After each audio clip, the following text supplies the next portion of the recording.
तो हमने एक फैसला लिया है, एक दो दिन में पत्र निकाल देंगे कि अभी हम 3 महीना उनको कागज ढूंढने का, कागज तैयार करने का पहले समय देंगे, तब हम सर्वे का डिक्लेरेशन स्टार्ट कराएंगे।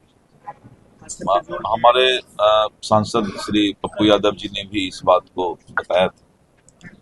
हमने परसों, चूंकि ये न्यूज अभी तक मैंने नहीं दिया है किसी को, कल हम देने वाले थे, आपने पूछ लिया तो मैं बता रहा हूँ कि हम लोगों ने समझा कि जनता को शुरू में परेशानी हो रही है कागजात ढूंढने में, क्योंकि सभी लोग सोच रहे थे कि सब हमारा ठीक ठाक है। एक अच्छा ये भी है कि जिसका बाल बच्चा, बेटा बेटी बेंगलोर, दिल्ली, बम्बई पढ़ता है, आज माँ बाप थोड़ा कष्ट सह के कागजात तो बना देगा, नहीं तो 10 साल बाद उसका बेटा बेटी बम्बई दिल्ली से आके वो कागजात भी नहीं बनाएगा। तो थोड़ा कष्ट तो हो रहा है, लेकिन कष्ट जनता को हो रहा था तो जनप्रतिनिधि भी कष्ट हुआ। तो हमने एक फैसला लिया है, एक दो दिन में पत्र निकाल देंगे कि अभी हम 3 महीना उनको कागज ढूंढने का, कागज तैयार करने का पहले समय देंगे, तब हम सर्वे का डिक्लेरेशन स्टार्ट कराएंगे। 3 महीना में हम सभी जनप्रतिनिधि के साथ बैठेंगे और बैठ करके हम इस बात को समझेंगे और रैयत के साथ भी बैठेंगे जो कि मालिक है।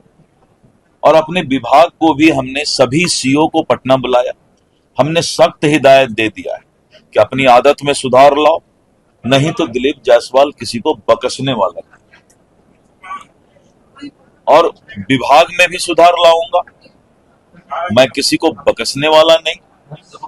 और रैयत को भी, जो जमीन के मालिक हैं, घर के मालिक हैं, उनको भी हम 3 महीना का समय अभी देंगे, जिससे कि वो कागजात तैयार कर लें। कैथी लिपि को लेकर कैथी लिपि के लिए मैंने कहा कि कैथी लिपि का भी ट्रेनिंग बनारस और सारे लोगों से, क्योंकि एक आदमी उर्दू नहीं जानता है, कैथी नहीं जानता है, तो कल जो कैथी जानने वाला है दूसरे पार्टी से 50,000 रुपया लेकर के गलत पढ़ दे तो एक आदमी के साथ तो अन्याय हो जाएगा। तो वो भी एक समस्या था। तो हमने अपने अभी हमारा जो है करीब करीब 100 से ज्यादा अधिकारी इसका विशेष ट्रेनिंग कैथी लिपि का ले रहे हैं, और रैयत से कोई गलत नहीं बता दे, इसलिए ओ या हरसई दुर्गई कैथी में कैसा होता है उसको हम डिस्प्ले करेंगे, जिससे कि वो मिला भी ले कि ये आदमी सही कैथी बोल रहा है। तो प्रत्येक सीओ ऑफिस में हम मुखिया को, सरपंच को, सब जगह वो एक भेजेंगे कैथी लिपि का हिंदी में और कैथी क्या होता है। तो ये सारा चीज करने में समय लगता है।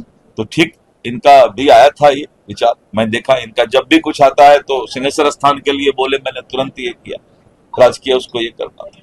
इनका आया तो ये जनता से चूंकि जुड़े हुए हैं तो हमें लगा, बहुत जगह और भी बहुत जगह से खबर आया। तो अभी हम 3 महीना के लिए जनता को समय दे रहे हैं। सर्वे होगा, सर्वे इसलिए होगा कि जमीन का एक बार अगर भविष्य तय हो जाएगा तो थाना में 60% विवाद रुक जाएगा। सिविल कोर्ट में दादा केस करता है सिविल सूट तो पोता को जजमेंट मिलता है, और बेचारा जमीन का मालिक जो है न्याय पाते पाते ऊपर चला जाता है। बंगाल ऐसी जगह में जहां कम्युनिस्ट का शासन जिस वक्त था 10 साल पहले, सर्वे हो गया और बंगाल में सारा चीज डिजिटल है, उड़ीसा में सारा चीज डिजिटल है, मध्य प्रदेश में डिजिटल है, सब जगह डिजिटल है। तो थोड़ा कष्ट तो होगा, लेकिन जो प्रॉब्लम था उस प्रॉब्लम को दूर करने के लिए एक बार 3 महीना का समय और विभाग को हिदायत कि कागजात तुम्हारे पास है तो तुम मांग क्यों रहे हो रैयत से भाई? अगर कागजात नहीं था तो ऑनलाइन रसीद कैसे काटे? तो ये सारी बातों का हल राजस्व मंत्री के रूप में, एक आम जनता के रूप में, पहले राजस्व मंत्री को एक आम जनता होना चाहिए, तो मैं एक आम जनता हूं और इसीलिए 3 महीने का समय हम देंगे। सर्वे होगा, क्योंकि जो जमीन माफिया है या जिन्होंने अतिक्रमण कर लिया है वो लोग ज्यादा रिमर उड़ा रहे हैं कि सर्वे बंद हो जाए, क्योंकि 52,000 एकड़ जमीन हमारा सरकारी जमीन, 50,000 से ऊपर एकड़ जमीन हमारा अतिक्रमण और माफिया के पास है। तो सर्वे होने से वो भेद खुल जाएगा।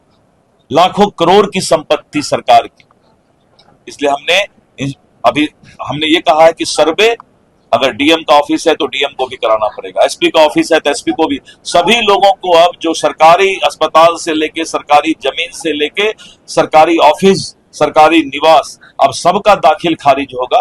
वो सरकार के नाम पर होगा, लेकिन पहले वो दाखिल खारिज नहीं कराते थे। तो सरकारी संपत्ति कोई ले भी लेता था तो केस नहीं हो पाता था। अभी हमने एक बहुत बड़ा स्कैंडल पकड़ा और के पाठक हमारे राजस्व परिषद में हमारे विभाग में है, हमने उनको लगाया है इस चीज में कि बेतिया राज की अंतिम रानी निर्वंश थी, उनको कोई बच्चा नहीं हुआ। और उत्तर प्रदेश में इलाहाबाद, लखनऊ, बनारस, बहुत जगह बेतिया राज की संपत्ति है, हजारों लाखों करोड़ की संपत्ति है। उसको लोग गलत तरीके से जो है लूट रहे थे, माफिया लोग उसमें लग गए थे पूरा।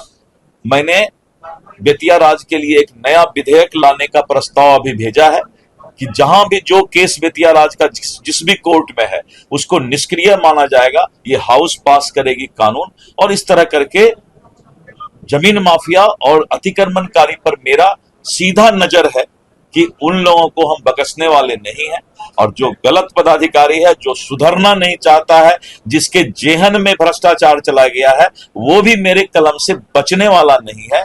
और मैं किसी से कंप्रोमाइज भी करने वाला नहीं हूं। स्वभाव से ही ये स्वभाव मिल गया है, अब हम कुछ बोल नहीं सकते हैं। लेकिन जनता के साथ हर वक्त सरकार रहेगी और सरकार में मंत्री का ये वादा और भरोसा है। धन्यवाद। अब इस पर कोई क्वेश्चन, अब हो गया, इस पर कोई क्वेश्चन, इतना हो गया।